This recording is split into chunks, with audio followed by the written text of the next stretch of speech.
प्यारे हिमाचल वासियों, नमस्कार। हिमाचल प्रदेश में पिछले दिन कोरोना वायरस के मामलों की संख्या बहुत बढ़ी है, लेकिन मैं ये ज़रूर कहना चाहता हूँ, हिमाचल के साथ साथ में पूरे देश भर में पिछले कल कोरोना वायरस के मामलों में रिकॉर्ड बढ़ोतरी हुई है। स्वाभाविक रूप से जब मामले बढ़ते हैं तो हम सब लोगों की चिंता बढ़ती है। हमने इस सारे विषय को लेकर के सभी अधिकारियों के साथ बातचीत की है। आज सुबह हमारी बैठक हुई है। अगर हिमाचल प्रदेश में मामलों में और बढ़ोतरी होती है तो उससे निपटने के लिए भी हमारी तैयारियां पूरी तरह से हैं। इसमें आपको बहुत चिंता करने की आवश्यकता नहीं है।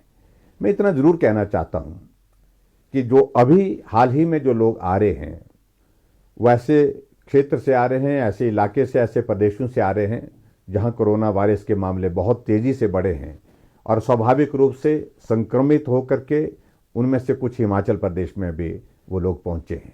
हमने आज सभी डिप्टी कमिश्नर्स और सभी एसपी के साथ वीडियो कॉन्फ्रेंस के साथ विस्तार से चर्चा की है, बातचीत की है तैयारियों के सिलसिले में।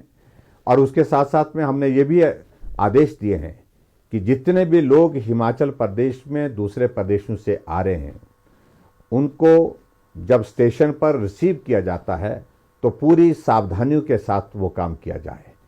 हम चाहते हैं कि कोई भी हमारा कोरोना वॉरियर, चाहे वो डॉक्टर है, चाहे पैरामेडिकल स्टाफ है, चाहे हमारा सफाई कर्मचारी है, चाहे हमारा पुलिस कर्मचारी है, कोई भी उस संक्रमण का शिकार नहीं होना चाहिए।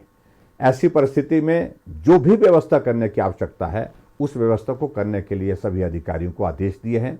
और मैं इस बात को जरूर कहना चाहता हूं कि आने वाले समय में हो सकता है कुछ बढ़ोतरी और ज़्यादा हो, लेकिन फिर भी चिंता करने की आवश्यकता नहीं, क्योंकि ये लोग सीधे हम गांव में नहीं भेज रहे हैं। इन लोगों को इंस्टीट्यूशनल क्वारंटीन की सुविधा में हम कुछ दिन तक रखेंगे। जब इनका टेस्ट हो जाएगा, टेस्ट होने के बाद जब हम आश्वस्त हो जाएंगे कि इनको कोरोना का वायरस नहीं है, ऐसी सूरत में ही उनको अपने अपने गांव जाने की अनुमति होगी। दूसरी तरफ से मैं आप सबसे भी इस बात के लिए निवेदन करना चाहूँगा कि एहतियात और जो परहेज, जो बातें हमने आपके साथ पहले भी की हैं, उन बातों पर ध्यान रखें। मेरा उन सभी भाई बहनों से, उन बच्चों से जो हिमाचल प्रदेश में इस संकट के दौर में दूसरे प्रदेशों से आ रहे हैं, अपने घर पहुंचने की उनकी बहुत इच्छा होगी स्वाभाविक रूप से। मैं उनसे निवेदन करना चाहूँगा कि वो भी हिमाचल प्रदेश में आने के पश्चात तमाम जो सारी बातें जो आवश्यक हैं कोरोना वायरस से सावधानियों की दृष्टि से, उनका पालन करें। अगर आपको प्रशासन इस बात के लिए आग्रह करता है कि आपको इंस्टीट्यूशनल क्वारंटीन में होना पड़ेगा, आपका टेस्ट 2 दिन या 5 दिन के बाद होगा, उसका इंतज़ार करें। मैं इस बात से सहमत हूं कि थोड़ी परेशानी आपको ज़रूर होगी, क्योंकि जिस प्रकार की सुविधा आपको घर में मिलेगी, जिस प्रकार की सुविधा में शायद आप पहले थे, उस प्रकार की सुविधा में आप वर्तमान में उस स्थिति में नहीं हो पाएंगे। अगर हम क्वारंटीन की बात करते हैं तो ऐसी सूरत में थोड़ा वक्त आपको परेशानी ज़रूर होगी, लेकिन वो परेशानी आपको संक्रमण से रोकने में मददगार होगी और आपके परिवार को भी और समाज को भी। और हमारा लक्ष्य है कि हिमाचल प्रदेश में हिमाचल का निवासी आने के बाद स्वस्थ होकर के रहे।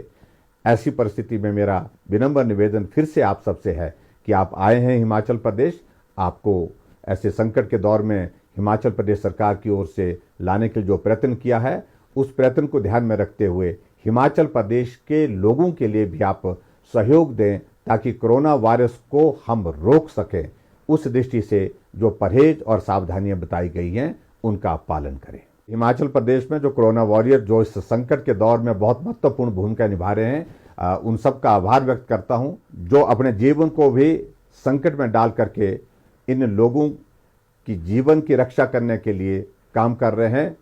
चाहे वो डॉक्टर्स हैं, चाहे पैरामेडिकल स्टाफ हैं, चाहे सफाई कर्मचारी हैं, चाहे पुलिस कर्मचारी हैं, चाहे हमारे एम्बुलेंस के ड्राइवर्स हैं, उन सब का भी आभार व्यक्त करता हूं। और ख़ास तौर से मैं उनका भी आभार व्यक्त करता हूं जो हमारी बसें के ड्राइवर्स हैं।